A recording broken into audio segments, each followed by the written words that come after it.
Hoy deseo que fijemos nuestra atención en Mateo 7:7.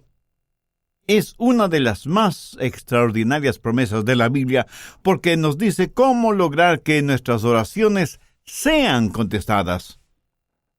Llegará el tiempo, y a lo mejor ya está aquí, cuando lo más importante para usted y para mí sobre esta tierra será el que Dios conteste nuestras oraciones. Si usted no puede creer estas palabras de Jesús, tampoco tiene el derecho de creer que es salvo, porque la misma Biblia que promete salvación promete que nuestras oraciones serán contestadas. Y si usted no cree una promesa, ¿cómo puede creer otra? En Mateo 7:7 Jesús dijo: Pedid, y se os dará; buscad, y hallaréis; llamad, y se os abrirá. Ahora, note la explicación lógica que da Jesús desde el verso 8, porque todo aquel que pide recibe, y el que busca halla, y al que llama se le abrirá. ¿Qué hombre hay de vosotros que si su hijo le pide pan, le dará una piedra? ¿O si le pide un pescado, le dará una serpiente? Pues si vosotros, siendo malos, sabéis dar buenas dádivas a vuestros hijos, ¿cuánto más vuestro Padre que está en los cielos dará buenas cosas a los que le pidan? Cuando yo era solo un muchachito, el doctor Roy Ángel era un muy conocido pastor en Miami, en la Florida, y una de las cosas que él hacía en sus predicaciones era contar historias. Usaba en forma excelente ilustraciones en sus mensajes, y alguna vez contó de un joven pastorcito cuidando sus ovejas. Un día ese joven pastor vio en el suelo una flor de increíble belleza. Se arrodilló para mirar más de cerca esa flor y le fascinó tanto que con sumo cuidado la sacó con raíz y todo del suelo, y poniéndose de pie y teniendo la flor en la palma de sus manos, la contempló más de cerca. Cuando así lo hizo, una montaña cercana pareció que se abrió por la misma mitad. Unas enormes puertas se abrieron de par en par en la montaña, y los brillantes rayos del sol iluminaron toda clase de tesoros en esa montaña abierta.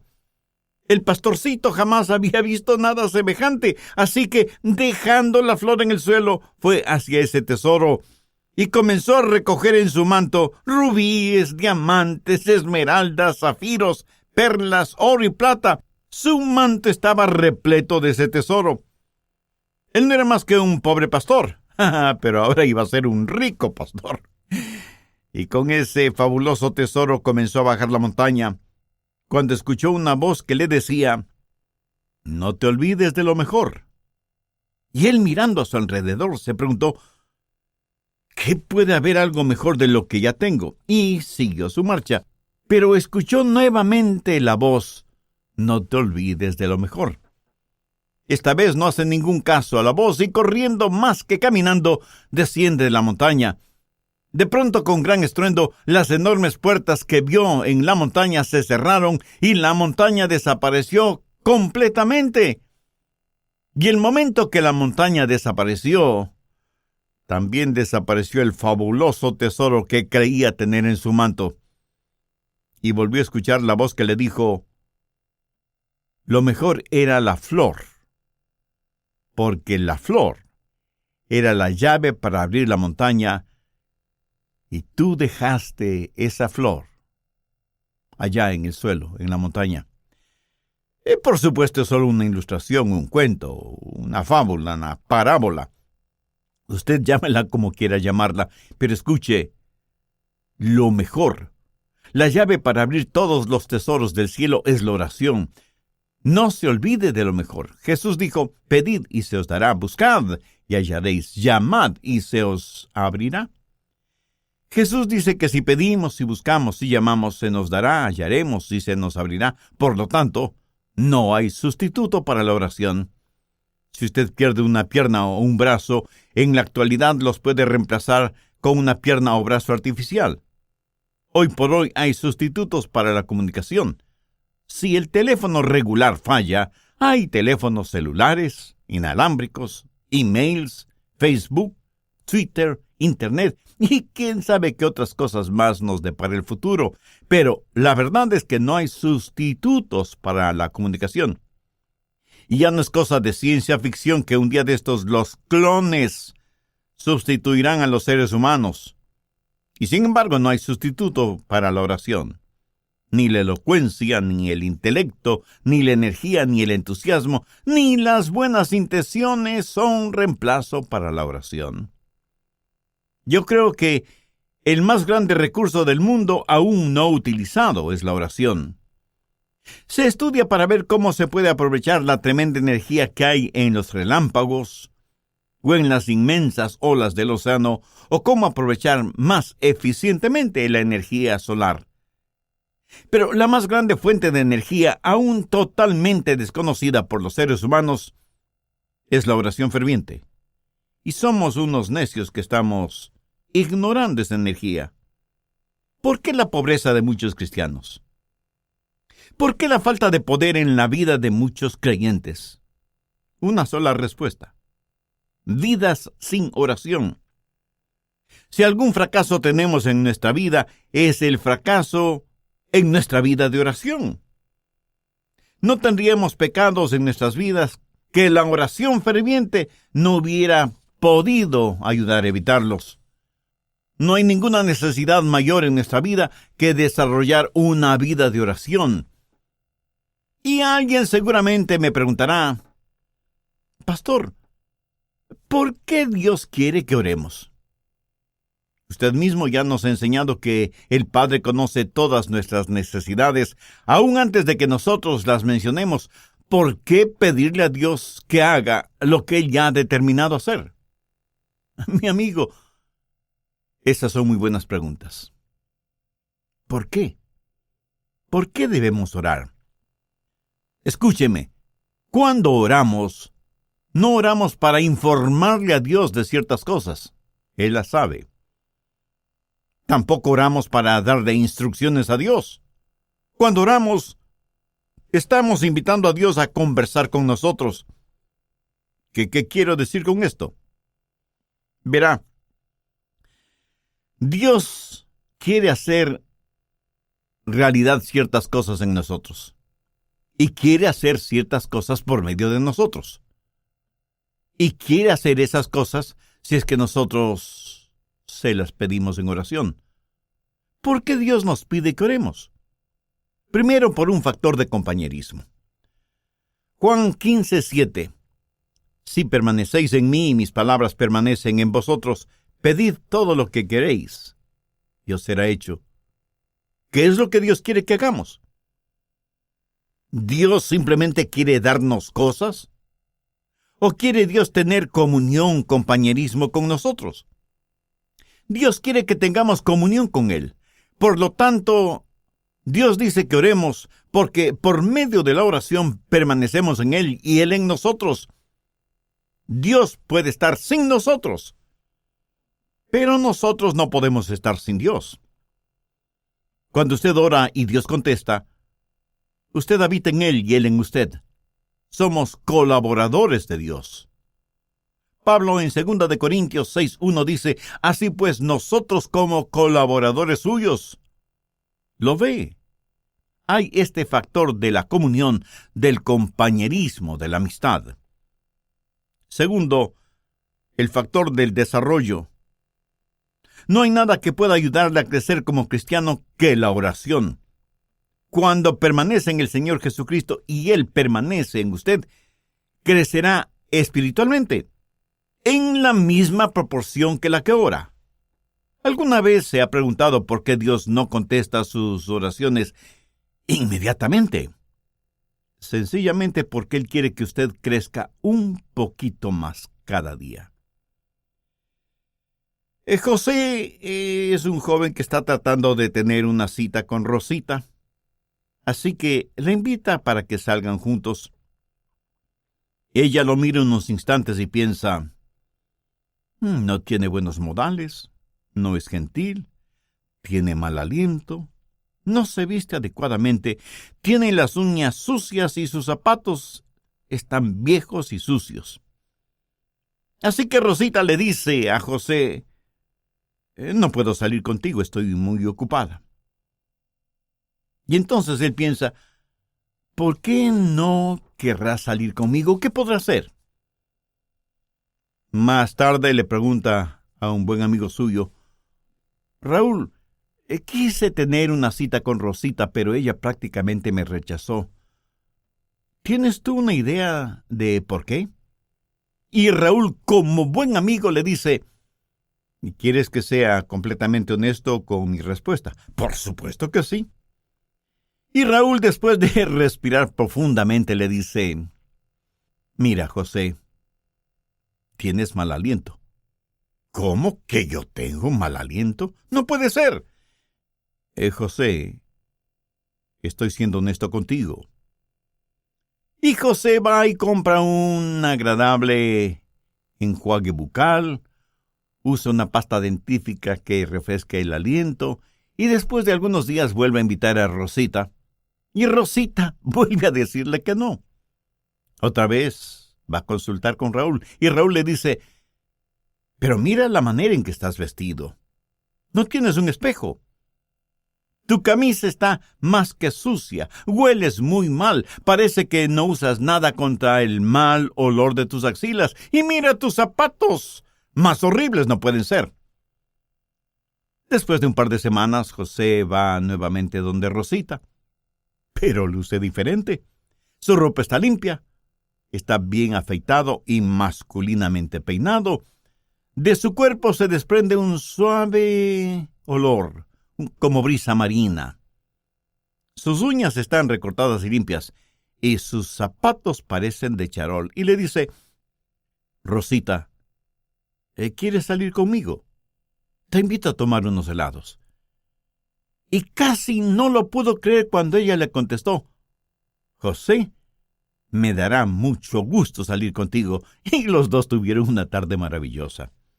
Sí, yo sé que esto es solo una ilustración, pero escúcheme.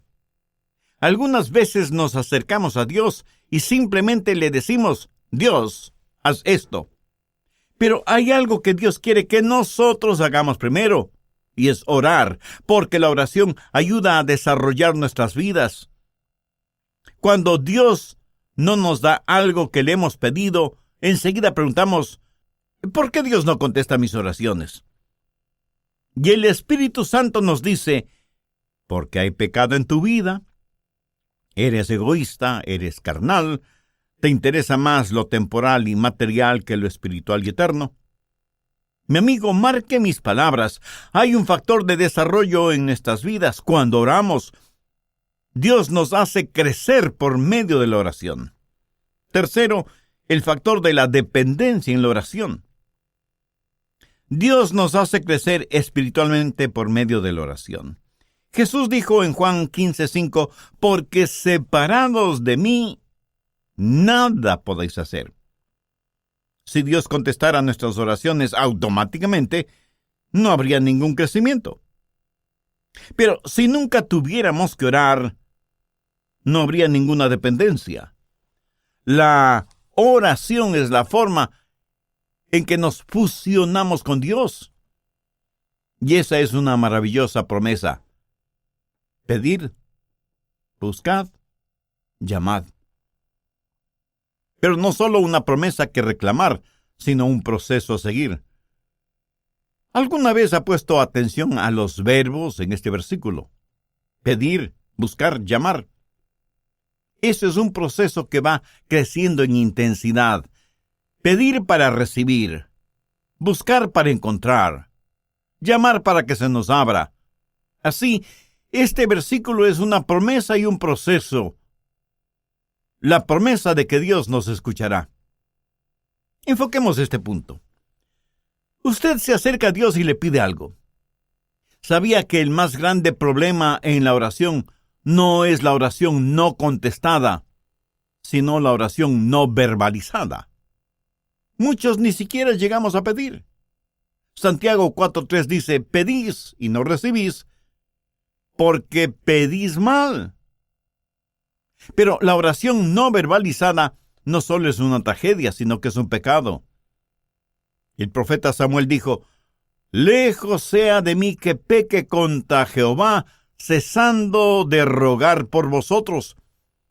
Una y otra vez la Biblia no solo nos invita a orar, sino que nos ordena orar. Busque Lucas 18:1.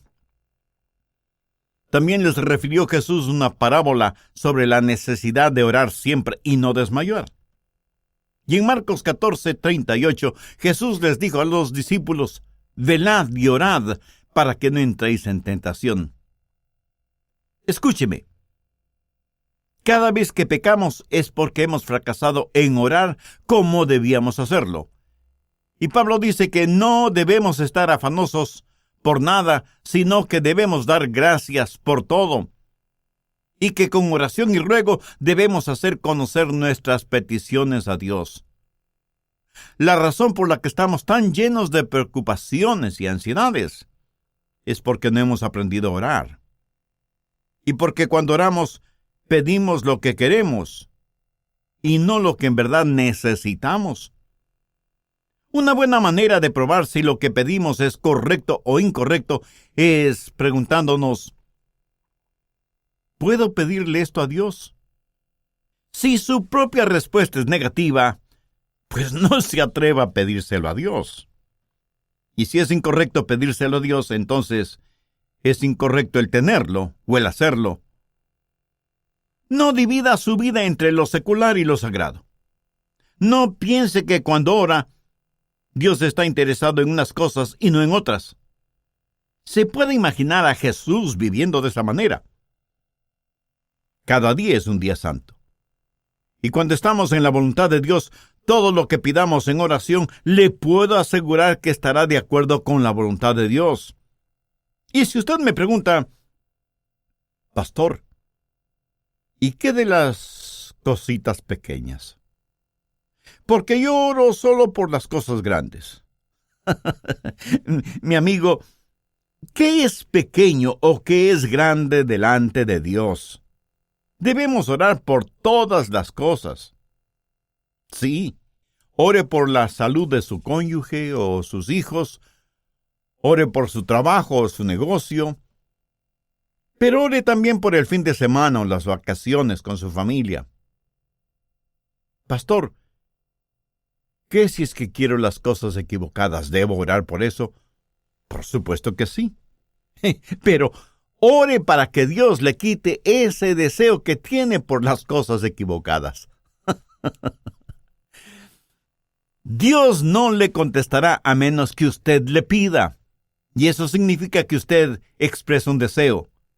Pero cuando usted busca, eso es una experiencia descubierta. Verá, muchas veces pedimos las cosas equivocadas.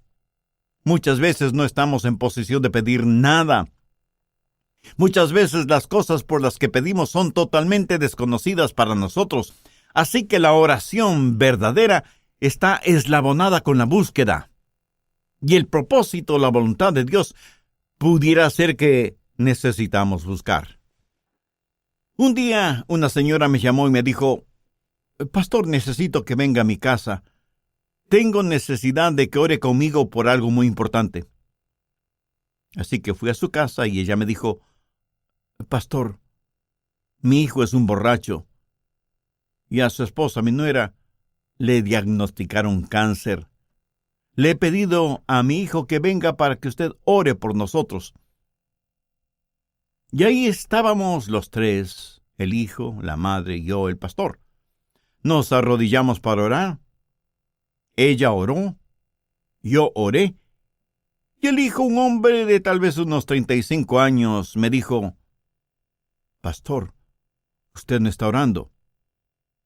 Yo pensé que había orado en voz muy baja, y por eso él no me había escuchado. Volví a orar, elevando el tono de mi voz, y sin embargo, él me dijo: pastor, por favor, ore. Eso me incomodó en cierta forma, pero oré un poco más. Cuando abrí los ojos, la mamá ya no estaba con nosotros. Solamente estábamos él y yo.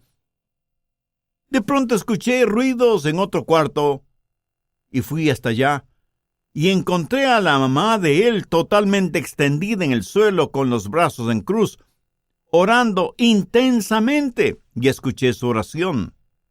Era como si ella en su oración estuviera abriendo las puertas del cielo, llegando hasta el trono de Dios y ahí depositar la angustia de su corazón. Le escuché hacerle acuerdo a Dios de sus promesas, derramando su alma en favor de su hijo. Y me di cuenta de algo.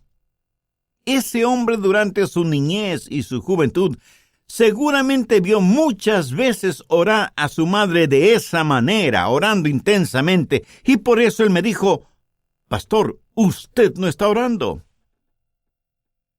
Ese día aprendí una importante lección acerca de la oración, lo que significa acercarse al trono de Dios en oración. Y eso, mi amigo, no solo es una oración que pide, sino una oración que busca. Pero no solo debemos pedir y buscar, sino que, como Jesús lo dijo, debemos llamar.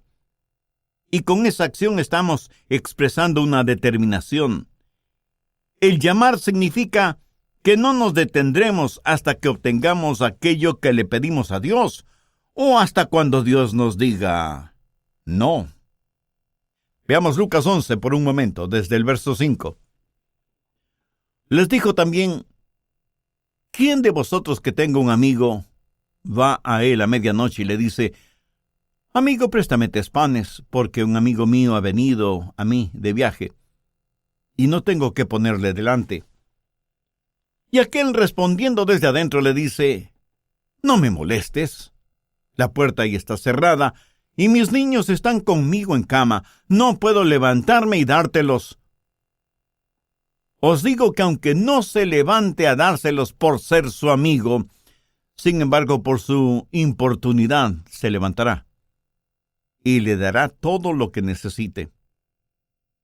Esa es la parábola. Ahora mire los versos 9 y 10. «Y yo os digo, pedid, y se os dará. Buscad, y hallaréis. Llamad, y se os abrirá. Porque todo aquel que pide, recibe. Y el que busca, halla. Y al que llama, se le abrirá». Ahora usted tiene que entender algo sobre esos tiempos bíblicos. Era totalmente, absolutamente impensable que un amigo viniera a su casa y usted no le brindara hospedaje y alimentación. La hospitalidad es algo sumamente valiosa en el Medio Oriente. Así que un amigo llega a casa de su amigo después de un largo viaje y le dice: «Juan, ¿podrías darme albergue esta noche?». Y el anfitrión le dice: «Qué gusto de verte, mi amigo. Por supuesto que puedes quedarte aquí. Siempre eres bienvenido. Pasa, pasa. Mi esposa te preparará algo para comer». Pero la esposa, en voz baja, le dice: «Pero no tenemos nada que ofrecerle para comer». Y él asimismo en voz baja le dice: «No te preocupes, querida, salgo de inmediato a conseguir algo». Y va donde su buen vecino Pedro, aunque ya casi es la medianoche. Golpea varias veces la puerta de la casa de Pedro, hasta que finalmente una voz bastante malhumorada dice: «¿Quién es y qué quiere?». «Pedro, soy Juan. Necesito que me prestes unos pocos panes». «Por favor, no me molestes. ¿No sabes qué hora es?». «Pedro, necesito tu ayuda». «Te digo que no me molestes. Ya estoy en la cama con mis hijos». Hagamos un paréntesis. Las casas en esos tiempos eran diferentes a nuestras casas en la actualidad. Por lo general, la parte de abajo, la que para nosotros sería el primer piso, era en verdad un establo. Por la noche ahí ponían a todos los animales para que el calor del cuerpo de todos esos animales abrigara la casa. Una especie de calefacción animal natural. Las familias vivían encima de ese establo y el espacio no era demasiado grande, por lo que todos dormían en un solo cuarto. Y cuando alguien se despertaba y se levantaba, pues despertaba todo el mundo. Y las cerraduras en esos tiempos eran muy complicadas. No era cuestión sencillamente de utilizar la llave.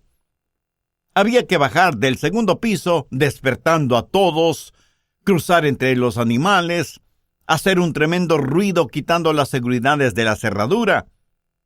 Así que para cualquiera no era fácil simplemente bajar y abrir la puerta. Pero Juan insistió e insistió hasta que Pedro, para que no le moleste más, le dio los panes que necesitaba.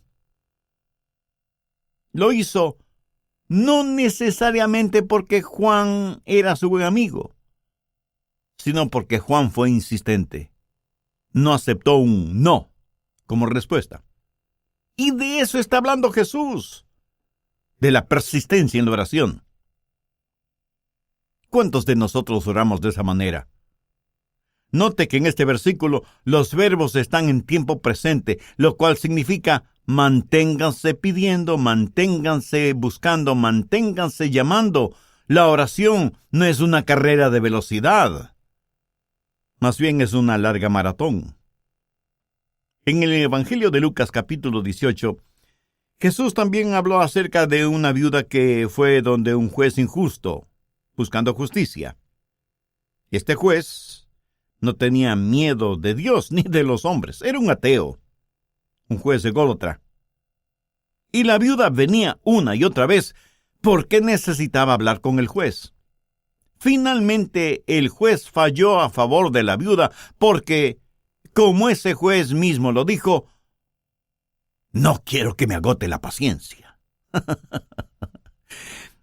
Esta ilustración la utilizó Jesús para poner de relieve que si un juez injusto puede actuar de esa manera, ¿cómo un juez justo no va a escuchar nuestras oraciones? Dios no es como un juez injusto. Y si Dios, el juez justo, nos contesta, no es para librarse de nosotros antes de que se le acabe la paciencia. Dios quiere que persistamos en la oración porque Él está haciendo algo en nosotros y por medio de nosotros. Y siempre vamos a encontrar a Jesús enseñando la persistencia en la oración. Y sea que usted lo entienda o no, es una enseñanza bíblica. Permítame también mencionar a la mujer sirofenicia que desde lo que es hoy el Líbano se acercó a Jesús para buscar ayuda para su hija que estaba poseída por un demonio. Es profundamente interesante la conversación de Jesús con esa mujer griega. Vayamos al capítulo 7 de Marcos, desde el verso 26. La mujer era griega y sirofenicia de nación, y le rogaba que echase fuera de su hija al demonio. Pero Jesús le dijo, deja primero que se sacien los hijos, porque no está bien tomar el pan de los hijos y echárselo a los perrillos. Respondió ella y le dijo, sí, Señor. Pero aún los perrillos debajo de la mesa comen de las migajas de los hijos. Entonces le dijo, por esta palabra, ve, el demonio ha salido de tu hija. Y cuando ella llegó a su casa, halló que el demonio había salido, y a la hija acostada en la cama. Cuando Jesús usó la palabra perrillos, hacía referencia a perritos mascotas. Note que la mujer no se siente ofendida por eso, y más bien le dice a Jesús que aún los perrillos están felices de comer las migajas de pan que caen de la mesa. En el original, ella no usa la misma palabra que Jesús utilizó para perrillos. Ella usó una palabra que describe a un perro callejero, flaco y sarnoso. Por eso Jesús se sintió conmovido y le otorgó a la mujer lo que le había pedido. Durante las horas finales de su pasión, Jesús oró a su Padre varias veces. Jesús, el Hijo de Dios, prevaleció en la oración. El apóstol Pablo habla de una espina en la carne y dice que 3 veces le pidió a Dios que se la quitara. Esto significa que Pablo tuvo 3 extensas sesiones de oración sobre un largo periodo de tiempo, hasta que Dios le contestó. Pero Dios no le contestó como Pablo se lo pidió, sino como Dios quiso contestarle. Elías oró por lluvia, y estando en el monte Carmelo, envió a su criado a ver si descubría alguna nubecita en el cielo. Nada. 6 veces dio la orden y 6 veces la misma respuesta. Nada. Pero a la 7ª vez el criado vio una nubecita del tamaño del puño de un hombre. Esto es una ilustración de la oración persistente de Elías, quien, juntamente con su criado, comenzó a caminar porque ya se escuchaba el sonido de una abundante lluvia. Ahora, ¿cómo saber cuándo pedir o cuándo dejar de pedir? ¿Cuándo buscar y dejar de hacerlo? ¿Cuándo llamar y dejar de hacerlo? Al respecto, permítame mencionar 3 pasos. Se detiene cuando Dios le da lo que usted ha pedido. A veces, las respuestas de Dios son directas. Otras veces son diferentes. Algunas veces Dios demora sus respuestas. Otras veces simplemente las niega. ¿Pero cómo saberlo? Bueno, si Dios le otorga lo que usted ha pedido, ya no hay que seguir pidiendo, ¿no le parece? Pero algunas veces usted ora por algo, y aunque no lo tiene en sus manos, lo tiene en su corazón. Quiero decir, algunas veces Dios le dirá, ya lo tienes, ya lo tienes. Y usted tiene la seguridad de que lo que ha pedido a Dios ahora ya se lo ha dado. Y usted comienza a alabarle por eso. Y debemos reconocerlo. Algunas veces Dios dice, no. Entonces usted simplemente deja de pedir. Y aunque Dios le haya dicho, no, agradézcale. Porque Dios nos da solo cosas buenas. Y si no nos da algo que le hemos pedido, es porque seguramente eso no será bueno para nosotros. Pero usted se mantiene pidiendo hasta que Dios le diga sí, o espera, o definitivamente no.